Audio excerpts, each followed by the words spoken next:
2-3 വർഷത്തെ ബാംഗ്ലൂർ ജീവിതത്തിൽ ഞാനും അജുക്കായും ഇവിടെയുള്ള ഒരുവിധപ്പെട്ട ഹോട്ടലുകളെല്ലാം വിസിറ്റ് ചെയ്തിട്ടുണ്ട് കേട്ടോ.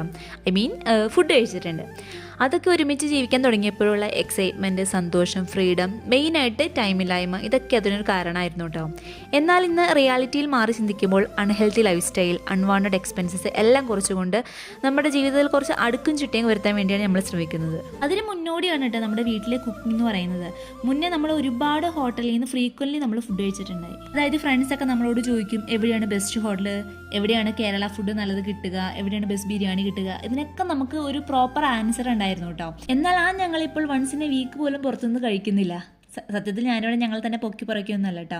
ആ ഒരു മാറ്റത്തിൽ നമ്മുടെ ഹെൽത്തിലും അതിൻ്റേതായ മാറ്റങ്ങളുണ്ട്. മുന്നേ നമുക്ക് എന്തെങ്കിലും സ്പെഷ്യൽ വേണമെന്നുണ്ടെങ്കിൽ നമ്മൾ ആദ്യം ചിന്തിക്കുന്നത് ഏത് ഹോട്ടലിൽ പോകണം എന്നുള്ള കാര്യമായിരുന്നു കേട്ടോ. വീട്ടിൽ കുക്ക് ചെയ്യുന്ന കാര്യം ചിന്തിക്കുക പോലും ഇല്ല. എന്നാൽ ഇപ്പോൾ നേരെ തിരിച്ചാണ്. എന്തെങ്കിലും വേണമെന്നുണ്ടെങ്കിൽ എന്തൊക്കെ ഐറ്റംസ് ആണ് അത് ഉണ്ടാക്കാനുള്ളത് വീട്ടിലില്ലാത്തതെന്നാണ് നോക്കുന്നത്. അപ്പോൾ നമ്മൾ എന്താ ഹോട്ടലിൻ്റെ കാര്യം ചിന്തിക്കുന്നില്ല, പുറത്ത് പോയി കഴിക്കുന്ന കാര്യമേ ചിന്തിക്കുന്നില്ല.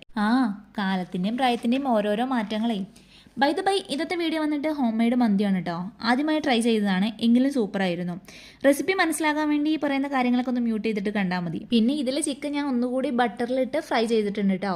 എങ്കിലാണ് ഒരു കളറൊക്കെ വരുള്ളൂ, അല്ലാതെ കാണുമ്പോൾ ഒരു രസം ഉണ്ടായില്ലേ, അതുകൊണ്ടാണ്. അപ്പോൾ വീഡിയോ ഇഷ്ടമെങ്കിൽ ലൈക്ക് ചെയ്യാനും ഇതുവരെ സബ്സ്ക്രൈബ് ചെയ്യാനും മറക്കണ്ട. നമുക്ക് അടുത്ത വീഡിയോയിൽ കാണാം. ബൈ.